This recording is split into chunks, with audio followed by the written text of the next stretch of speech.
Assalamualaikum warahmatullahi wabarakatuh. Alhamdulillahilladzi bi ni'matihi tatimmus shalihan wassalatu wassalamu ala Rasulillah amma ba'd.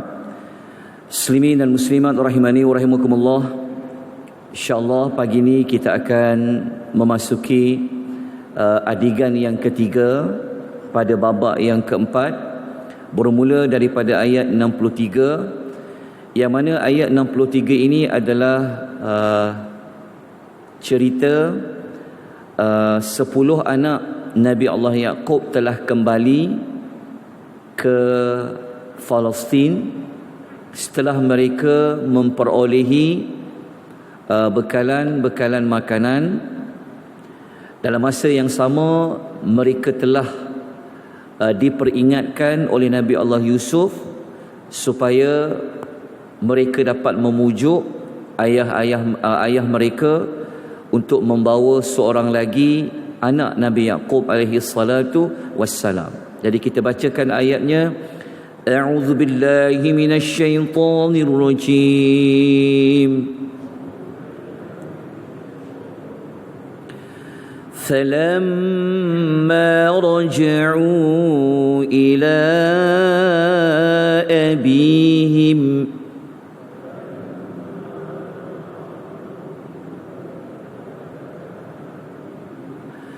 قالوا يا أبانا منع منا الكيل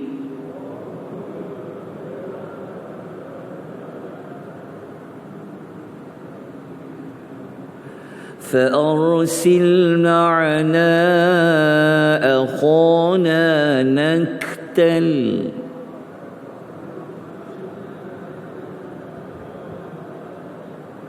وَإِنَّا لَهُ لَحَافِظُونَ.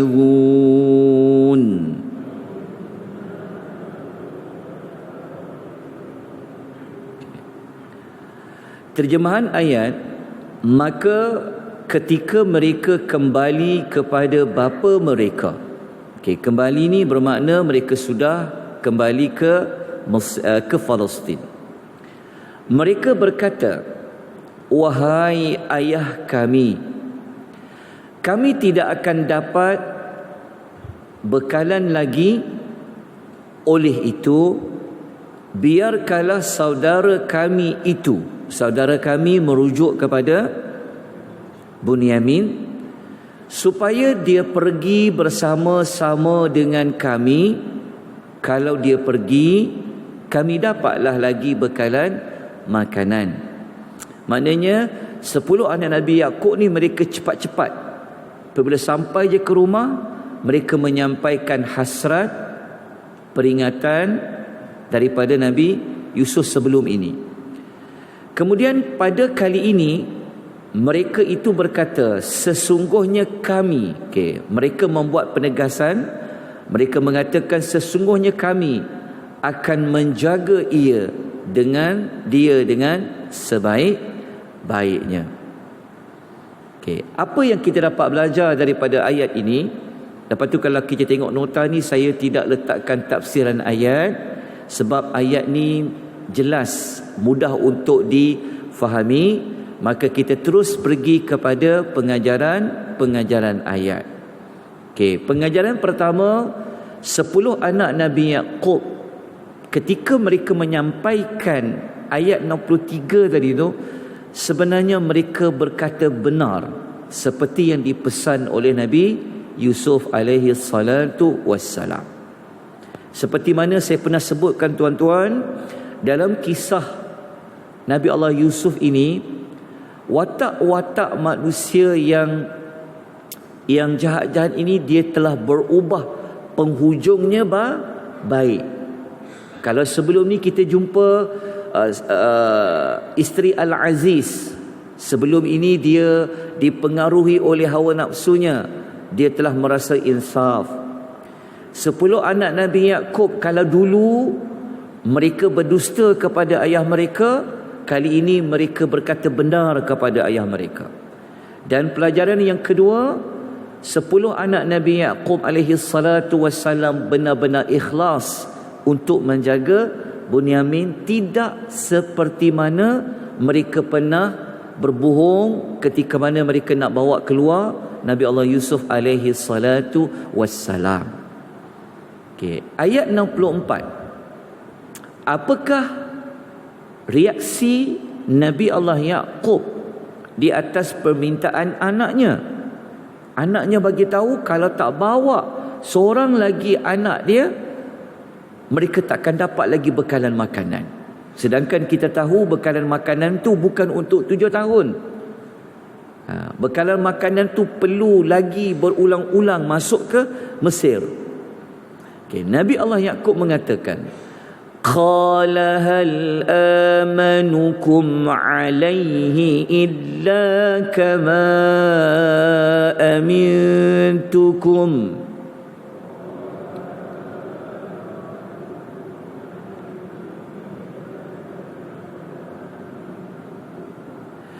إلا كما أمنتكم على أخيه من قبل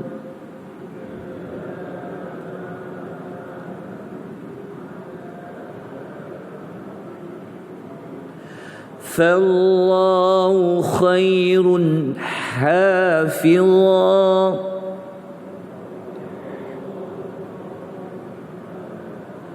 وهو أرحم الراحمين.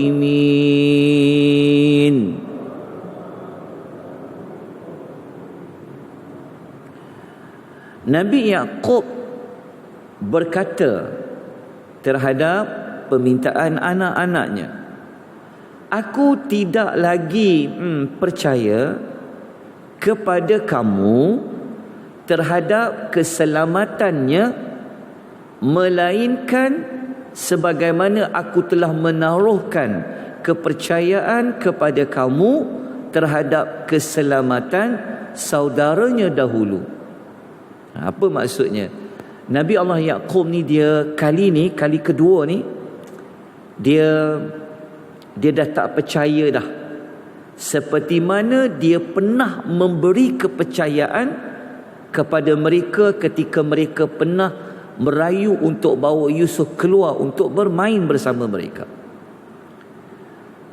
Nabi Allah Yaqub mengatakan di penghujungnya, setelah Nabi Allah Yaqub tahu anak-anak dia ni memang tak boleh harap ni, tak boleh percaya ni, maka Nabi Allah Yaqub menyerahkan kepada Allah. Dia mengatakan, maka Allah jualah sebaik-baik penjaga, dan dia jualah yang maha penyayang daripada para penyayang.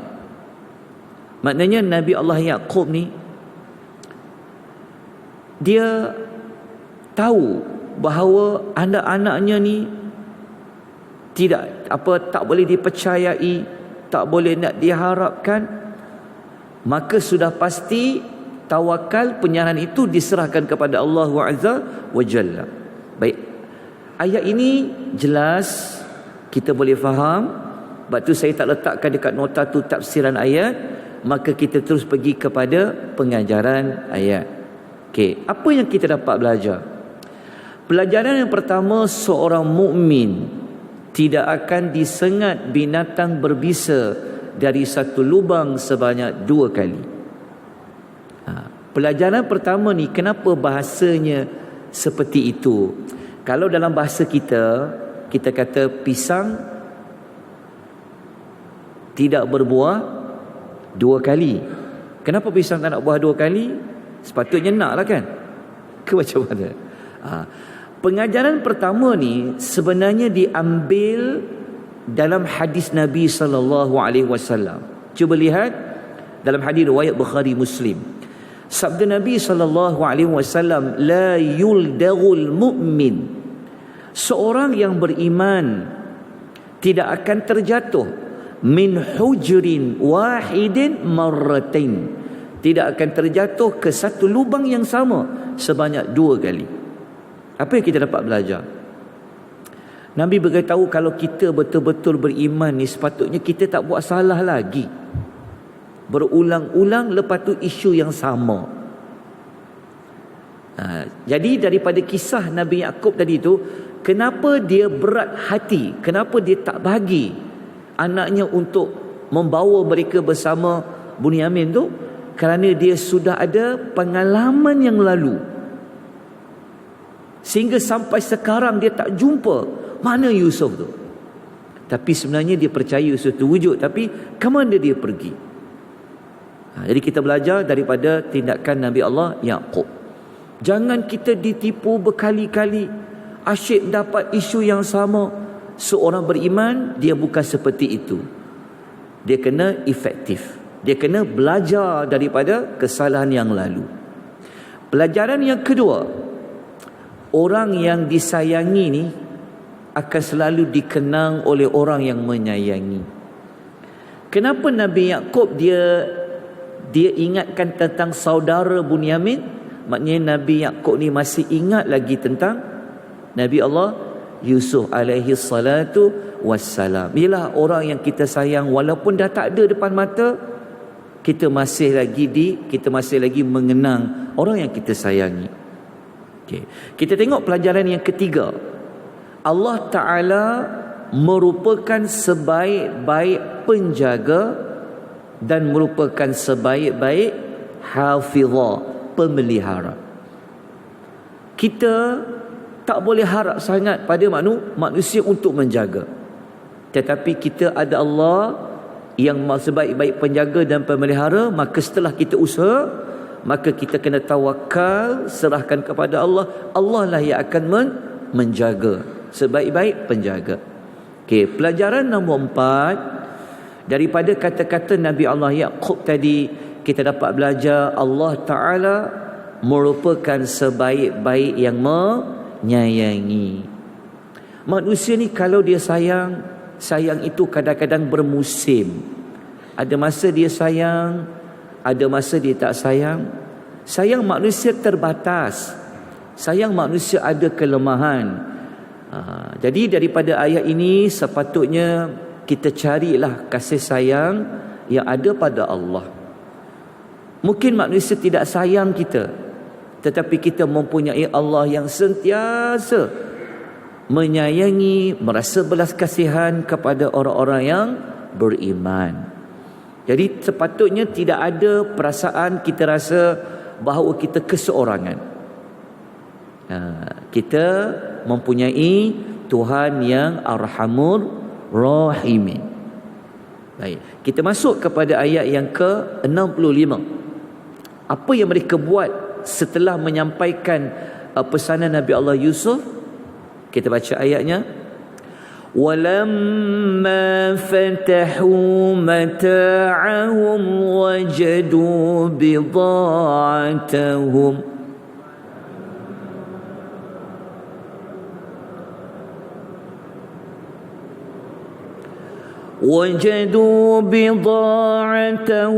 ردت إليهم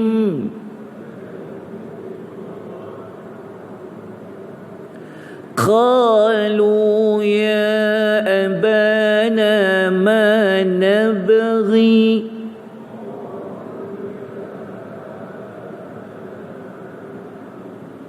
هذه بضاعتنا ردت إلينا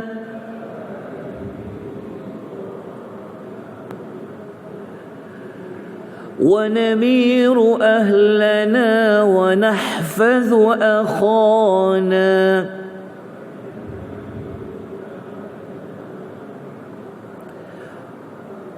ونزداد كيل بعير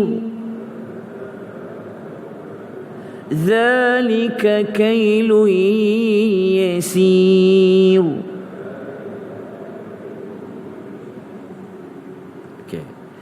Dan semasa mereka membuka barang-barang mereka, kita tahu kan sebelum ini setiap seorang dapat, kita bagi contoh, dapatlah satu karung ataupun satu guni stok bekalan makanan. So masing-masing pun buka, mereka mendapati barang-barang dagangan mereka telah dikembalikan kepada mereka. Maknanya barang yang mereka tukar nak dapatkan gandum itu contohnya telah dipulangkan semula. Tapi mereka tahu tak siapa yang pulangkan? Mereka tak tahu. Mereka terkejut. Mereka berkata dengan gembira, "Wahai ayah kami, apa yang kita kehendaki lagi? Ini adalah barang dagangan yang kita jadi tukaran itu telah dikembalikan kepada kita." Maknanya kali ini Nabi Yaqub nampak depan matanya bahawa barang dagangan yang mereka nak tukar tu dengan gandum itu telah dikembalikan. Dan akhirnya anak-anaknya kata apa? Kalau macam ni, kita akan dapatlah stok makanan lagi untuk keluarga kami, dan kami akan dapat jaga saudara kami, dan kami akan dapat tambahan benda-benda makanan sebanyak muatan seekor unta lagi. Okey, apa maksud mereka akan dapat tambahan sebanyak muatan seekor unta lagi? Sebab kalau mereka bawa seorang lagi, iaitu Bunyamin, tentu mereka akan dapat satu lagi muatan seekor unta. Lepas tu 10 anak Nabi Yaqub ni kata, kalau nak dapat satu muatan seekor unta lagi ni senang je nak dapat kalau macam ni. Jelas ya? Sebab apa? Sebab kan 10 anak Nabi Yaqub ni mereka jumpa sendiri dengan Yusuf. Mereka nampak Yusuf itu memberi sukatan makanan yang adil. Lepas tu pula Yusuf ni orang yang menyambut tetamu dengan baik. Kemudian mereka teringat Nabi Allah Yusuf ni pernah memberikan amaran, dan apabila mereka dapati barang dagangan mereka tu dipulangkan, maknanya masa mereka ambil dulu rupa-rupanya tidak dikena sebarang bayaran. Baik, apa sebenarnya kita dapat belajar di sini? Okey, nombor 1, bekalan makanan yang diperolehi di Mesir yang kita belajar sebelum ini ialah sebanyak 1 muatan seekor unta. Muatan seekor unta ni berapa kilo semua tu Allahu a'lam. Kalau ambil karung letak dekat seekor unta, berapa banyak unta tu boleh bawa, itulah bagi setiap seorang. Pelajaran nombor 2, helah strategi yang Nabi Allah Yusuf telah gunakan sebelum ini telah pun berjaya meyakinkan anak-anak Nabi Yaqub, dan sebenarnya secara tak langsung meyakinkan juga Nabi Yaqub untuk membenarkan Bunyamin itu dibawa nanti buat kali yang berikutnya. Sebab apa? Sebab semua orang tahu ketika itu memang perlukan apa? Perlukan makanan. Memang susah, perlukan makanan. Jadi kalau bawa keluar Bunyamin, dapat lagi satu tambahan.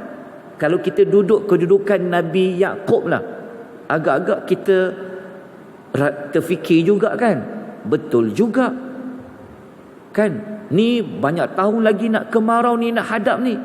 Kalau tak benar Bunyamin keluar nanti, kuranglah 1 muatan seekor unta stok makanan. Inilah kita dapat belajar bagaimana bijaknya Nabi Allah Yusuf di dalam memberikan keyakinan kepada anak-anak Nabi Yaqub alaihi salatu wassalam. Macam kita nak tarik hati orang datang rumah kita balik, kita buat apa? Tetamu kita bekalkan, bukan sekadar dapat makan sedap, balik tu kita bekalkan apa? Durian, bagi makan sedap. Jadi tetamu tu datang, okeylah tahun depan aku datang lagi, dia kata. Macam tu. Itu cara nak menarik tetamu supaya datang balik semula, bagi bekalan. Kalau Nabi Yusuf dia pulangkan balik barang dagangan, kita pun gunalah kaedah sama. Macam mana nak pastikan orang itu datang kembali? Baik, kita masuk kepada ayat yang ke-66, tapi dah tak sempat tuan-tuan, sebab dah 20 minit dah. Okey, kita sambung insya-Allah esok pada ayat 66, dan nota pun dah nak habis rasanya sampai ayat 69 kan. Oh, minggu ni nak kena siapkan lagi ni nota ni insya-Allah. Okey, saya akan bagi nota yang terakhir ya, 70 sampai habis insya-Allah pada minggu yang berikutnya insya-Allah. Tapi masih ada lagi berbaki beberapa ayat. Insya-Allah kita sambung esok ayat yang ke-66, dan kita nak tengok bagaimana cara Nabi Allah Yaqub hendak melepaskan Bunyamin bersama dengan anak-anaknya yang lain. Moga-moga kita dapat belajar sesuatu, dapat faham, semakin faham tentang ayat-ayat Al-Quran. Semoga hidup kita dipandu oleh pengajaran, petunjuk daripada ayat-ayat Al-Quranul Karim, terutama surah Yusuf. Subhanakallahumma wa bihamdika asyhadu an la ilaha illa anta astaghfiruka wa atubu ilaik. Wabillahi taufiq wal hidayah. Wassalamualaikum warahmatullahi wabarakatuh.